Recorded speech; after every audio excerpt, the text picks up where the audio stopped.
Are you ready?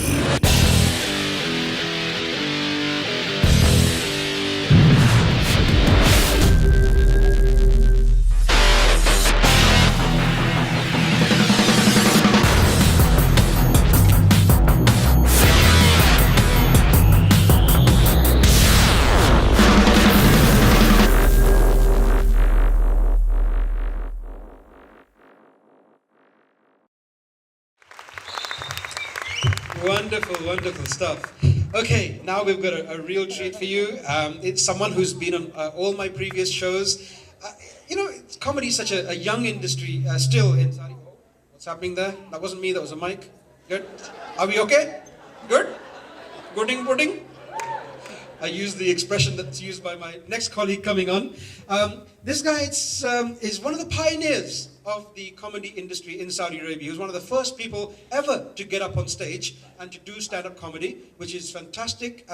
He will always hold that position however long this goes on. And he's born in America, so he's got American nationality, known as the Marito Man. Some of you know who I'm talking about? Yeah. So hopefully you know his Cobra sketch. But he's performed in Saudi, obviously, in Bahrain. He's one of the few comedians who's crossed over down the south border into Yemen, performed comedy and got back alive. So that's really great. I don't think he's going to be going over to Yemen too soon. But please, ladies and gentlemen, give it up for Mr. Khalid Khalifa.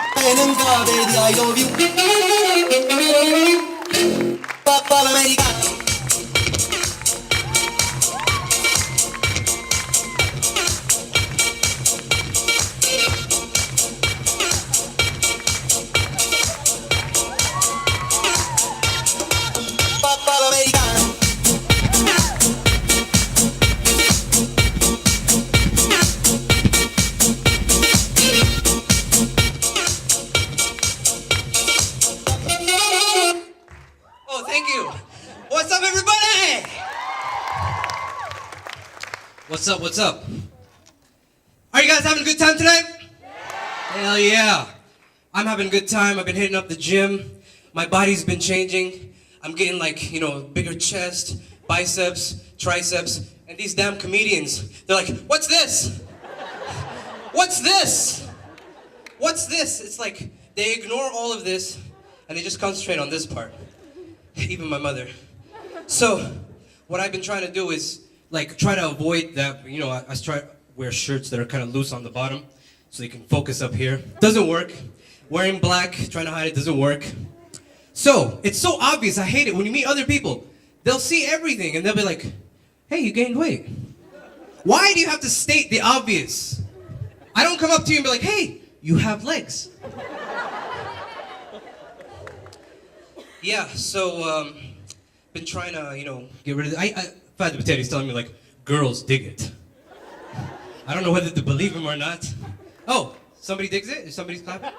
All right, don't need to do those damn sit-ups anymore. The belly is kind of everything, I've been losing some fat from up here. This kind of stays.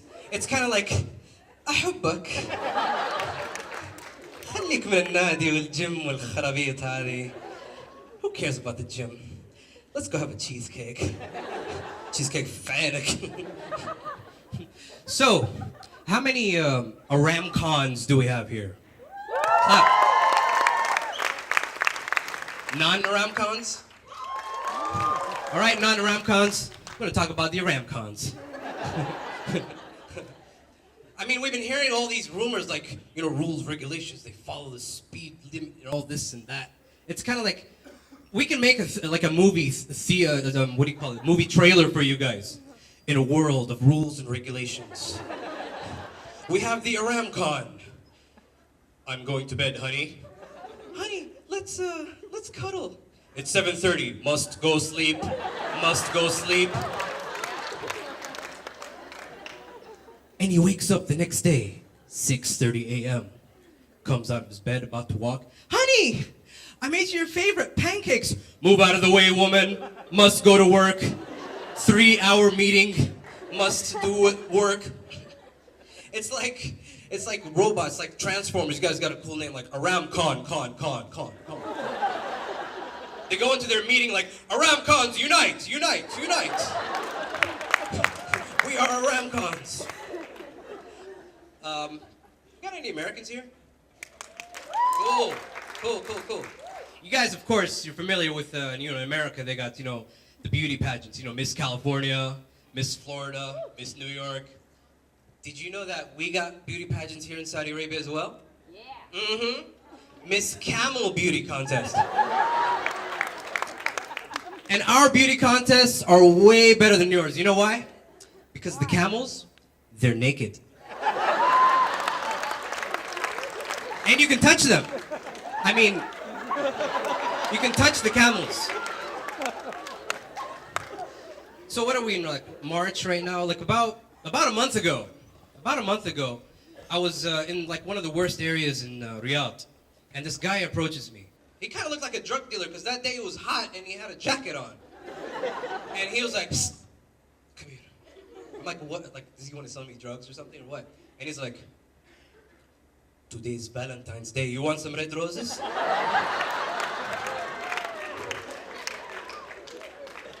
And something told me that this guy's Yemeni.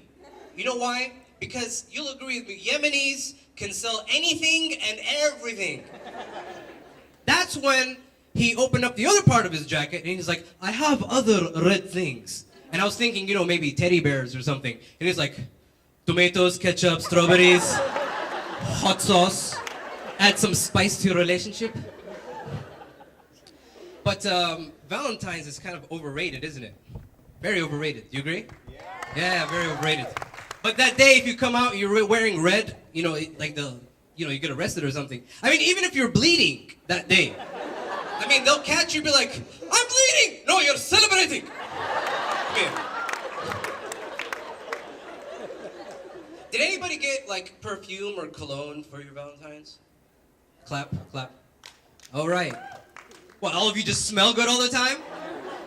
So, one thing, did you get guys' cologne or girls' cologne? No, I'm asking him. Why you answering? You're the one who gave him the girls' cologne. Okay, cool. See, the thing is, it's cool if you're a guy and you get guy cologne, or if you're a girl and you get perfume, cool. Just do not do the switch over.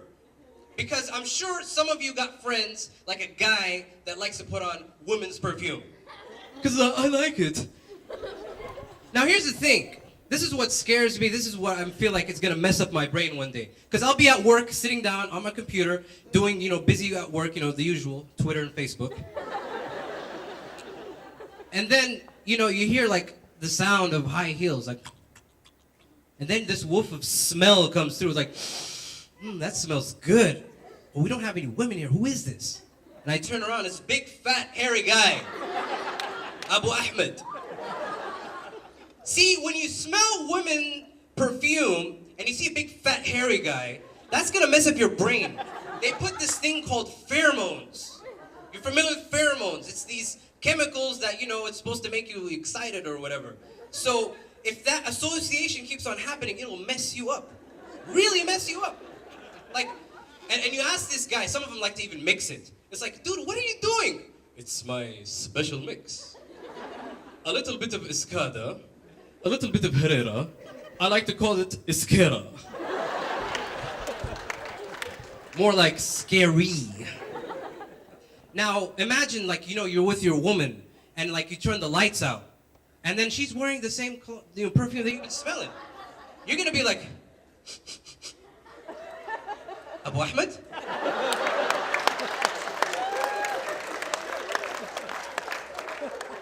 Honey, can we just sleep tonight with the lights on? Get all nightmares and stuff. But, yeah, there's this one time where I was looking through the news and stuff, and I saw that Mecca clock. You guys are familiar with that big clock they got in Mecca, the biggest in the world. And I remember, like, it was my time to start bragging. Anybody from England, Brits? Do I have any Brits here? Okay, all the way in the back. In case there's anything, we'll just run out of here. So I called up my British friends. A guy named Charles. Hello, Charles. Is this a bad time? He's like, no, why? What's up? I'm like, so you heard about our clock, right? The Mecca clock? We've got the biggest clock in the world now.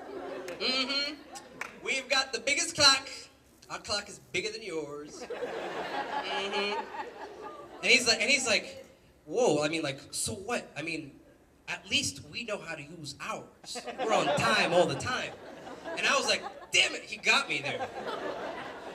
And I was thinking, I need to get him back. And he was like, okay, so we got a meeting tomorrow, yeah? Yeah, meeting tomorrow is at 3 p.m. GMT. Okay, Charles? 3 p.m. GMT. And he's thinking, 3 p.m. GMT at 3 hours, probably 6 p.m. Okay. The next day comes, it's like 3:30. I'm like, Charles, where are you?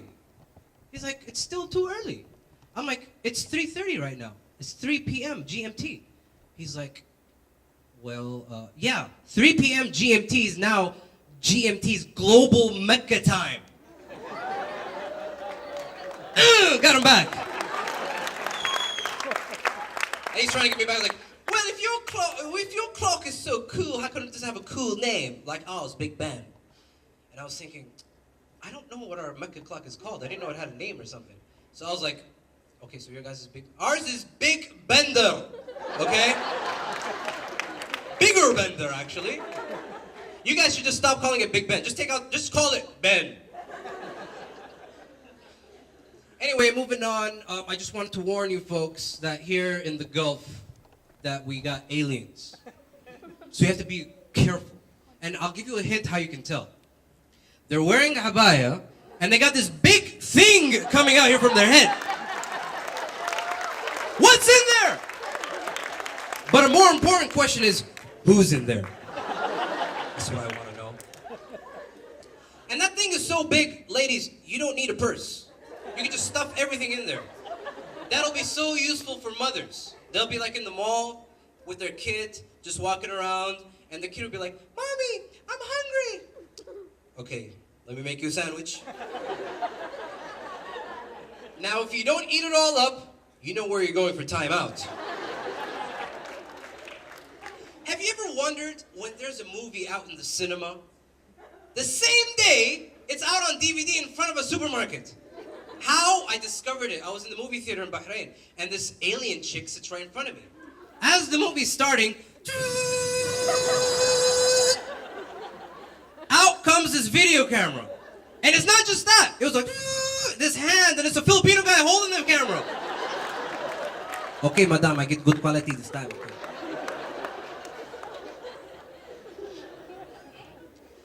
So, I was at the hotel, and I was in the lobby. I was trying to use the bathroom. And don't you hate when this happens? You go inside, somebody leaves like a souvenir, like this gigantic stink inside. As you're backing out, somebody walks in the bathroom. They think it's you. And you kind of look like, you have to let them know, like, hey, that was there before I was here. Okay? I was actually going to do number one. That's not me, okay? Do we have any Indians in the house? Yes? No? I mean, besides the DJ, do we have any other Indians? Have you ever met an Indian? You have Indian friends? Something like that? Yeah? Okay. Give it up for our Indian DJ. Cool, doing a good job. And also give it up to the Indians. They're doing a great job all over. Now, I have a lot of Indian friends. They're really cool. I even had an Indian boss. We like joke around with each other and stuff. But I wanted to talk about some facts. Haven't you noticed that some Indians, they like to use words that we kind of not use all the time? Like normally my boss would be like, Khalid, I've told you once and I've told you twice. Don't make me tell you 3 times. My Indian boss, he's like, Khalid, I've told you once and I've told you twice. Don't make me tell you thrice.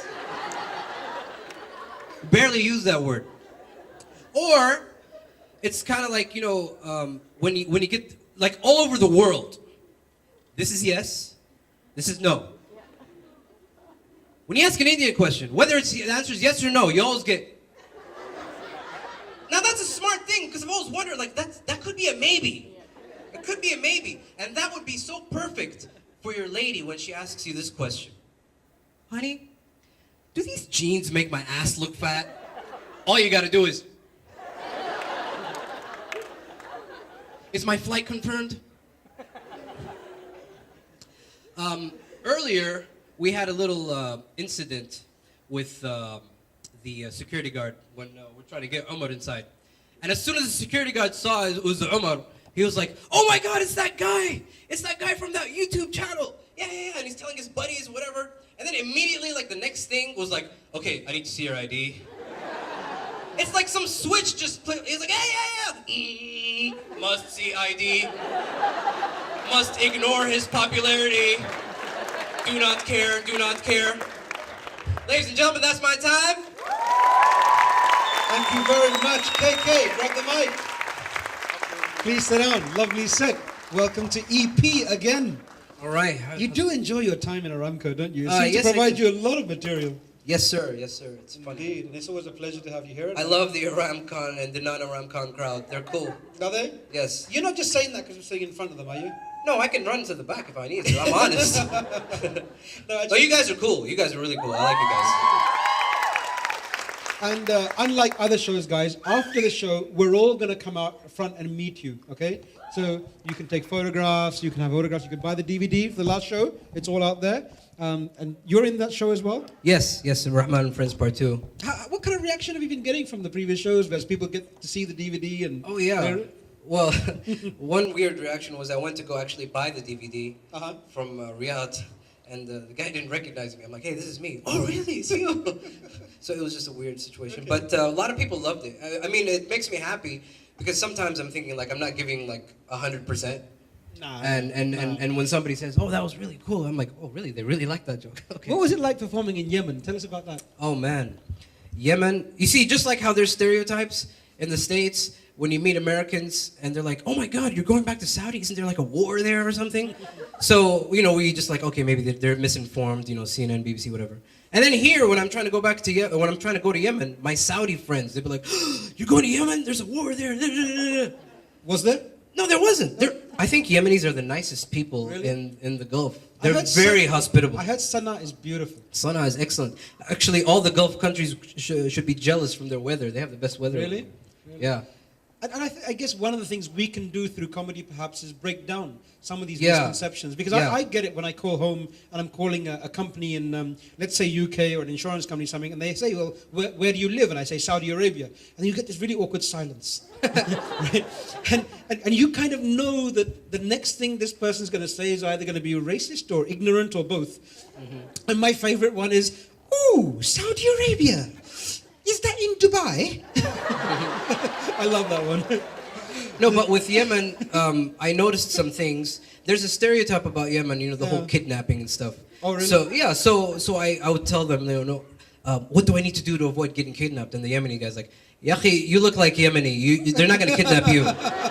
And then I was like, and this is how through stand-up comedy you could sort of like break down stereotypes.